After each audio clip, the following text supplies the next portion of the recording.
My dear brothers and sisters, my dear friends, let me ask you a question that your own heart has been whispering in the quiet, lonely hours. What weight are you carrying right now? Is it a financial pressure that feels like a mountain on your chest? Is it a worry about your health or the health of a loved one? Is it an anxiety about the future? A fear of the unknown that clouds your every thought? Look within. Feel that knot in your stomach, the tension in your shoulders. That is the physical price of worry. And today, I am here to tell you, with every fiber of my conviction, stop worrying. Why not? Because your problems are insignificant, they are real.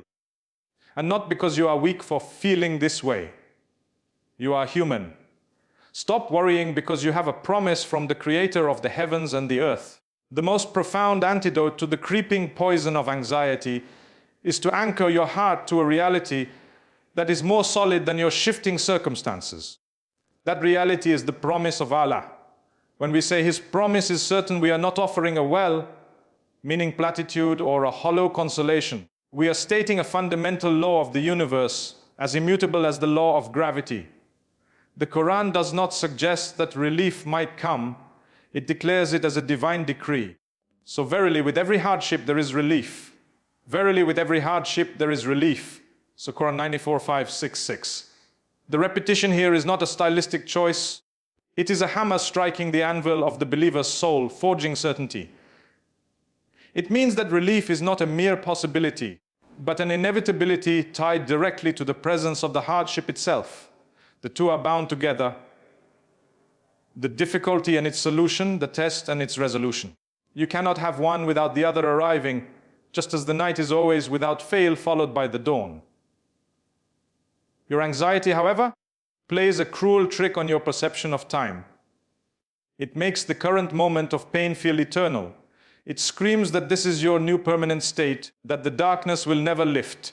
But the promise of Allah operates on a timeline that our limited minds cannot always comprehend. Your relief may be moments away, or it may be a journey of growth that requires patience. But the promise stands it is coming. This is the cornerstone of our faith. To internalize this is to engage in a fundamental re-education of the self. We are so conditioned by a world of broken promises, from people, from institutions, from our own selves, that we project that same unreliability onto Allah. We think, yes, He helps others, but will He help me? And in this situation, this doubt is the very essence of waswas, the whisperings that weaken faith. To combat it, we must move this promise from the realm of intellectual acceptance to the realm of lived, emotional conviction. How do we do that? We look backward before we look forward.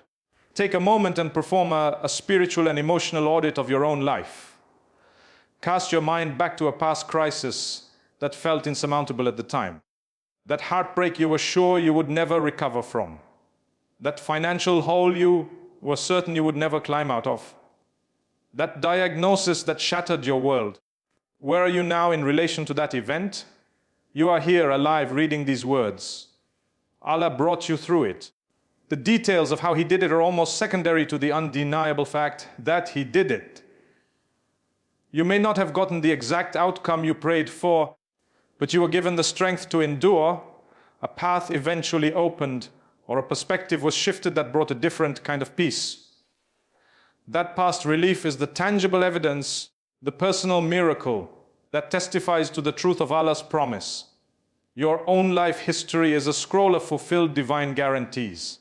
This retrospective faith fuels prospective trust. If He did it before, He will do it again. This is the meaning of having faith in His promise. It is to understand that your current situation, no matter how dire, is not the final chapter of your story. It is merely a page, a paragraph, a single scene in a much larger, grander narrative that Allah is authoring for you. The hero is always tested before his triumph. The believer is always refined through fire before emerging with a purer heart. When you truly know in your bones that relief is a divine certainty, it changes your entire posture towards your problems. The anxiety does not simply vanish, but it loses its power to paralyze you. You can look at the mountain of your debt and say, this is a hardship, and with it, Allah has promised relief. My job is to seek the means, to work, to plan, and to trust that the relief will come in a way He deems best. You can face the pain of a broken relationship and affirm, this heartache is real, but it is not the end of me. Relief is written. It may come in the form of healing, of a new connection, or of a profound and valuable lesson in self-reliance. This certainty is the rock upon which you stand while the storms of life rage around you. The waves may be high, the wind may howl, but your foundation is unshakable because it is tied to the one who commands the winds and the waves. This is the great exchange that Islam offers. We surrender our illusion of control, our frantic worrying, and in return, we receive the unshakable certainty of divine support.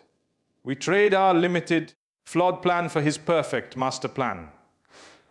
So when the weight feels too heavy and the voice of worry begins its familiar, fearful chant, you must consciously, deliberately replace its narrative with the divine narrative. Recite the verses of promise. Remember your own history of deliverance. Speak to your own soul and say, be still, be patient. Your Lord has not abandoned you. His word is truth and His help is on its way. This is not a hope, it is a guarantee. This is the first and most crucial step to stopping the cycle of worry. Before any action, before any strategy, there must be this foundational bedrock belief that you are not alone in your struggle and that the outcome, in its ultimate form, is already assured by the most merciful. Your chapter of relief is already written in the divine decree. You are simply living through the necessary and purposeful journey that leads to its revelation. The human mind, when left in a state of fear, becomes a factory of false narratives. It weaves tales of impending doom, of inescapable dead ends, and most painfully, of absolute isolation. This is the core mechanism of anxiety. It is a liar. It does not present you with a balanced assessment of your situation. It launches a campaign of psychological warfare, bombarding you with worst-case scenarios and systematically eroding your sense of hope. It tells you that you are the only one who has ever felt this depth of despair, that your particular problem is uniquely unsolvable, and that you are fundamentally too weak to handle it. This is its primary deception. And it is against this internal barrage of falsehoods that we must mount a vigorous defense, armed not with mere positive thinking, but with the unassailable truths of divine reality. Faith in this context is not a vague feeling of optimism. It is the conscious, deliberate act of rejecting the lies of worry and replacing them with the eternal truths revealed by Allah. It is a cognitive and spiritual rebellion against the tyranny of a fearful imagination. The first lie anxiety tells you is that you are alone. It makes you feel as if you are trapped in a soundproof room, screaming for help that no one can hear. It isolates you in your own suffering, making you believe that your friends, your family, and even your Lord have turned away from you. But faith speaks the truth, and we are closer to Him than His jugular vein. La Quran 51 and Fiksif. Reflect on the profound intimacy of this verse. The source of all help, all compassion, all power is closer to you than your own breath, than the very blood flowing through your veins. You are not in a soundproof room. You are in the encompassing presence of your Creator. He hears the unspoken anguish in your heart, sees the tear you hide from the world, and knows the weight you carry before you even find the words to speak of it. The loneliness you feel is an illusion, a shadow cast by the absence of light.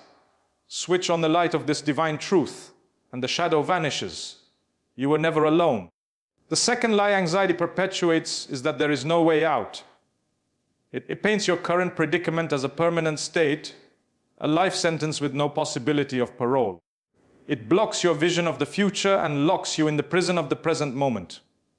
But faith declares the truth. And whoever fears Allah, He will make for him a way out and provide for him from where he does not expect. Say Quran 65:2-3a. Notice the language here is active and certain. He will make a way out. He will provide. This is not a hopeful suggestion, it is a divine operation. Your limited human mind can only conceive of a handful of solutions based on the information you have. You are trying to solve a cosmic equation with a handful of variables. But Allah, in His infinite wisdom and power, operates with the entire universe of variables at his disposal. The way out may come from a direction you never considered. A chance encounter, a sudden insight, a door opening where you only saw a wall. Your anxiety tells you the path is blocked. Faith tells you that Allah can create a new path altogether, one that did not even exist a moment before. Your job is not to see the solution, but to trust the problem solver. The third and perhaps most corrosive lie is that you are not strong enough. Anxiety magnifies your problems and minimizes your capacity to endure them. It convinces you of your own fragility, whispering that you are on the verge of breaking. But faith proclaims the truth. Allah does not burden a soul beyond that it can bear. So Quran 2:86, this is a personal guarantee from your Creator. The one who designed you, who knows the precise tensile strength of your soul, is the one who has permitted this test to reach you. He would not have allowed it if he did not know with absolute certainty that you possess the inner resources to bear it. The hardship is not evidence of your weakness, but a testament to your hidden strength. You are stronger than you think because the one who assigned the test believes in your capacity to pass it. This is where faith becomes an active practice. It is not enough to simply hear these truths. You must install them as the new operating system of your heart. When the lie of loneliness whispers, you must respond aloud with the verse of His closeness. When the lie of hopelessness descends, you must recite His promise of a way out. When the lie of weakness cripples you, you must affirm His divine calculation of your strength. This is the spiritual jihad, the greater struggle against the enemy within. It is the moment-by-moment choice to dethrone the narrative of fear and crown the narrative of faith. You are, in essence, learning to become a lawyer for your own soul, arguing the case for divine help against the prosecution of anxiety. And the evidence you present is the Quran, the Sunnah of the Prophet, and the countless stories of those who came before you who were delivered from despair. By consistently doing this, you are not denying the reality of your pain. You are simply placing it within the larger, truer reality of Allah's mercy and power. You are correcting the false script written by your fears and replacing it with the holy script revealed by your Lord. In doing so, you reclaim your peace, not because your circumstances have instantly changed, but because your understanding of them has been fundamentally transformed. You realize that the battle is not between you and your problem, but between faith and fear. And with Allah on your side, the outcome of that battle was never in doubt.